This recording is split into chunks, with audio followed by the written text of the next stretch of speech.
Hello, everybody, and welcome to our channel. I'm Mark, I'm Rob. and today we're going to talk about Skip Clueless Bayless, who calls Angel Reese the GOAT.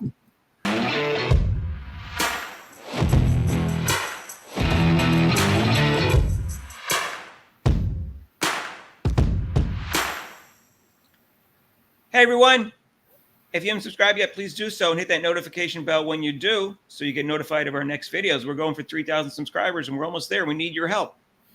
So, Rob, as we know, Skip Bayless is kind of semi-fired. At the end of the summer, his show is over with. His ratings have tanked. I don't know if he's just trying to stir up controversy because that's what he likes to do. And he always has this weird thing where he loves one player and tries to put down another player. He did that with Michael Jordan and LeBron. He did that with Tom Brady and Patrick Mahomes. And now it seems to be doing that with Angel Reese and Caitlin Clark. Caitlin Clark he's picking on, and he's going all in on Angel Reese. Obviously, he's white. It's not a racist thing. He just has these little things that's going on, Rob, in his head, and he magnifies, pluses and minuses of someone's ability, and he gets obsessed with that, and then he overrates and underrates people, in my opinion. Right. So, Rob, let's talk about what he said. He said, "I'll give Angel Reese an A+ because she was extraordinary in the All-Star game." And he said, "I got to say it. I'm pretty sure Reese is the best offensive rebounder I've ever seen, men's or women's." Rachel Nichols then asked Bayless about whether she would place her above NBA legend Dennis Rodman, and showed you how little Rachel Nichols knows, because I would have said Moses Malone. Yes. But okay.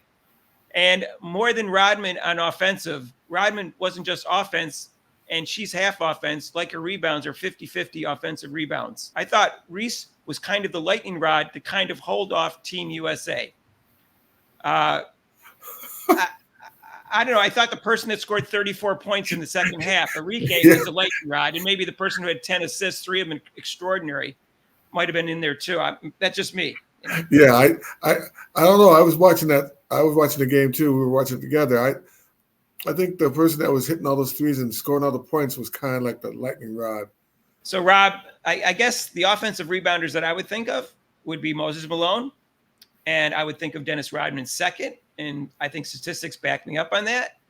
Moses Malone, in his prime, averaged 7.2 offensive rebounds and 17.6 rebounds for his career, because he had a very long career, so that his rebounding went down. Even for that, Rob, he averaged 5.1 offensive rebounds for a career and 12.3 rebounds. Now, Dennis Rodman, in his prime, offensive rebounds, he averaged 6.4 was the highest he had, and for a career 4.8, slightly lower than Moses Malone in both. And he averaged 18.7 in the highest he ever did, and 13.1 rebounds, which is slightly higher than Moses Malone. So Moses Malone was a better offensive rebound than Dennis Rodman. And I want to point out one thing, Rob. He also, in his prime, he shot for 2-point field goals. Rob, he shot 54%. And for his career, he shot 50%.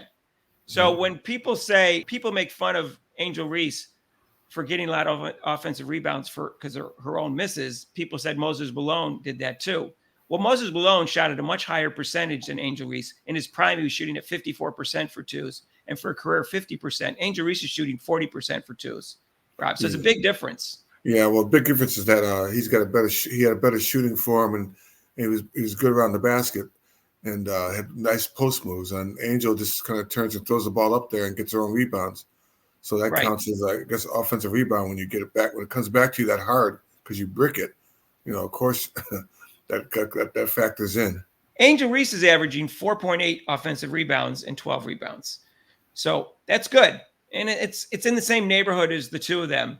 But again, more of her offensive rebounds than Moses Malone, and certainly way more than Dennis Rodman, because he didn't take any shots, because she missed her own shots. So statistically, it does not back up that she's a better offensive rebound than Dennis Rodman or Moses Malone. And I could get other rebounders too, but I just chose those two. Yeah, well, I was throwing probably Wes Unseld too. But I mean, with her, and unfortunately, and I'm sorry, the WNBA, the shooting is not that great, as you saw even in the All-Star game. So getting a rebound defensively is not too hard to get, and because if no one's making the effort to even crash the boards. So It's not too hard to get a defensive rebound in the WNBA. And I won't argue about the level of the competition because it's not really fair, men versus women. But I would say to say she's the best offensive rebound ever is not accurate statistically, and it's not accurate by the eye. Again, Dennis Rodman did not take shots. All his offensive rebounds were off other people's shots. Right. So I guess I could make that argument even more than Moses Malone because some of his were from his own shots, but not. I don't think it was that often. Anyways, Rob. So I don't know. Skip Bayless. I don't take any of his views seriously, to tell you the truth. You can't. And now he's got this thing about he loves Angel Reese. How do you take someone seriously who kept pushing for Tim Tebow being a great NFL quarterback? Great college quarterback, yet. Great athlete, great competitor. Great person. Yeah. Pardon me? Yeah, great person. He's a very nice person. Yeah, but that doesn't make him a great NFL quarterback. Right. No, he was not. He had several teams gave him a try, Rob, and he just couldn't do it. His form was bad. His throws were too slow. He couldn't hit a person in stride when he passed the ball, and that was his big downfall. That's what you got to do in the NFL. You can't hit open receivers like you can in college. But I think Skip just, I think maybe he does it on purpose, like you said, just kind of throws it out there so he can create some controversy and have people talk about how wrong he is. Rob, I would think that normally, but he's leaving.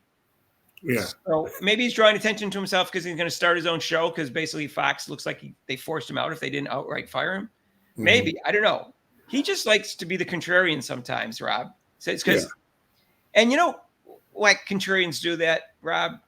Because they try to show that they're smarter than everybody else. They're saying, look, I see things that nobody else sees, so I'm really smart. No, you're seeing things we all see. We just don't value them the same way you do. Okay. Right. It's like the take we did on him. He said that he was better than the coaches as far as like how could you be? Bayless said he knew more than all the coaches, and that's why he didn't listen to anybody after they gave him bad advice on Larry Bird not making it in the NBA. Right. That's what he said. He blamed the coaches for his wrong take and Larry Bird being too slow to make it in the NBA. I got that one right. Yep. But I got so many things right that Skip Bayless got wrong. It's not even funny. Even Mark, even me, Rob, I could get something right from Skip Bayless. We'll see what happens with Patrick. He's right about Michael Jordan being better than LeBron. He's just wrong about LeBron being the 9th greatest best player of all time, and LeBron having all these weaknesses that he doesn't have. And same thing with Patrick Mahomes. I don't know who's going to be better, Patrick Mahomes or Tom Brady, but we'll see if he's right or wrong about that one. He's in love with Tom Brady and Michael Jordan, as we pointed out in our last video. Let us know what you think about Skip Bayless's latest take, and see if you agree with him or disagree with him. And I wonder why he likes Angel Reese so much more than Caitlin Clark. I have no idea. But the comments down below, intelligent, not insulting comments, please. And guess what? If you like this video, hit the like button. And we're going to go live in the Olympics, Rob. Live from 2 to 5 from July 27th to August 10th. That's only 4 days away. And we'll do that because it's prime time in Paris, and that's when the marquee events are. Our normal live show is Monday from 6 to 8 Eastern time, but we won't do it during the 2 weeks of the Olympics because we're going to be on in the afternoon. If you haven't subscribed to this channel yet, please do so and hit the notification bell when you do. If you want to donate to the channel, there's super chats down below. And we also have a link for PayPal. And we'll see you in the next video. All right. Peace out.